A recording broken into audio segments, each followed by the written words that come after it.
just a hack. He's just an absolute hack. And he gets his ass kicked by his teammates every week. It's just, it's terrible. It's just terrible. Live stream coming either tonight or tomorrow morning.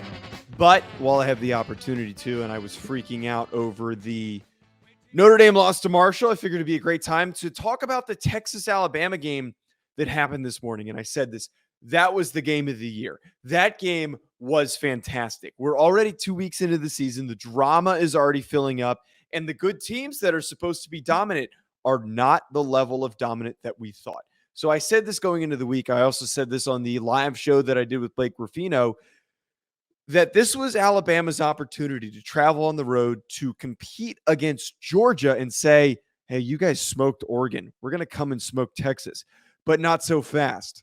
Texas shows up to play, especially defensively. Now, Quinn Ewers goes down with the shoulder injury. It sounds like it was some type of a clavicle sprain. I don't know the full details, so don't quote me on that. I looked up an article, and it sounds like Sarkisian, from what he said, they don't know the full extent of the severity. It sounds like a sprain. Hopefully, you get Quinn Ewers back at the end of the season for the important matchups that you have later going on, especially that Oklahoma game. But the bar that I was at, I was with a bunch of Texas fans because of the bet that I had for the tattoo that I was willing to wager, which was if Texas won, I was going to get a Longhorn tattoo on my ass. Luckily, I didn't have to get that tattoo, but I said this, Texas is good enough to win the Big 12. If you're able to produce those results at home against Alabama with Hudson Card as your starting quarterback for the second half of that game, you're going to win the Big 12. You get Quinn Ewers back, who was moving the ball really well. And I'm willing to sit here and admit when I'm wrong. I will always do that. For anyone who tunes into my content, for any of the new subscribers that I'm getting, I am always willing to admit when I'm wrong. Especially like I just did with Marcus Freeman when I blasted him. I was a big Marcus Freeman supporter. But Texas is a lot better than I thought that they were. They bring a presence defensively. Steve Sarkisian prepares his guys. I think offensively they need to work on some things. And if Hudson Card might be the extended starter for a long period of time, you need to figure that situation, because when he's in the game, the run game immediately goes away. There is an expectation that on first and second down, Bijan or some of these other backs are going to be getting the football. And then when you're throwing the ball, a lot of the times it's going to Xavier Worthy. And then if it's not, it's going to Whittingham, who made some nice plays. He's a good secondary option, but they need to open up that offense more. And I think if Quinn comes back with a reasonable amount of time, that Texas team is good enough and will win the Big 12.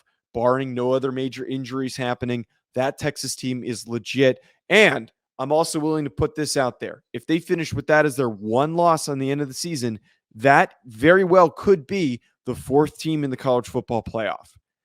There should not be any hyperbole there. There are no hot takes there. If you and I watch that same football game, you and I can agree that that Texas team deserves more credit.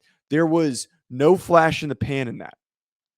But that being said, do we need to be worried about what Alabama did during that game? Sorry, I'm a little bit distracted by this Tennessee Pitt game because I bet some money on Tennessee to cover by 6 points, and they're making these a little bit sticky for me.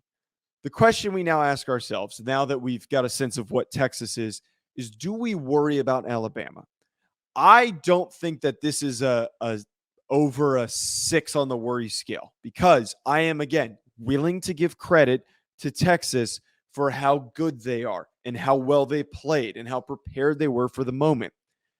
However, it does say something that Alabama was able to score when they needed to at the end of this game.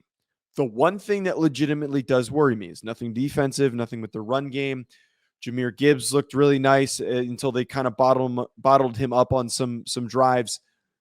They lack receiving options for Bryce Young. This is nowhere near the same quality receiver group that they had last season. There is a significant drop-off. And I legitimately cannot sit here and say to you who his best receiving threat is. Actually, I can. Correct me. His best receiving threat is Jahmyr Gibbs. And that's where the problem comes into play. You cannot solely rely on Jahmyr to pick up all of your yards in the run game, in the passing game. That needs to be figured out. That needs to be worked out. And I'm sure Nick Saban and Bill O'Brien are not messing around with trying to re-add some juice to that passing game. Again, no more pass to 6 on the worry scale. Alabama is always going to be a program that might win a close game like that. We saw them do it against Florida last year. That one was not as close, but we saw them do it against Florida last year. And then they regather, they get everything together, and then they go on and win an SEC championship game. That's the type of program that Alabama is always going to be. But what I can say definitively, Georgia 1, Alabama 2. Switch them. We can't do this. We can't do this. Georgia's the best team in the country, far and away. They kicked the shit out of Oregon. There is a vast difference between these two programs right now. And until Alabama is a more complete team and they figure out their receiving issues, their passing issues, I'm willing to entertain that discussion on them being the number one team in the country. But stop being silly. Georgia's the best team in the country. There should not be any disagreement there. Folks, if you agree with me or not, drop a comment below. Also hit that subscribe button if you enjoy tuning in. And I'm either going to be going live tonight or I think probably tomorrow morning, just depending on what my availability ends up being.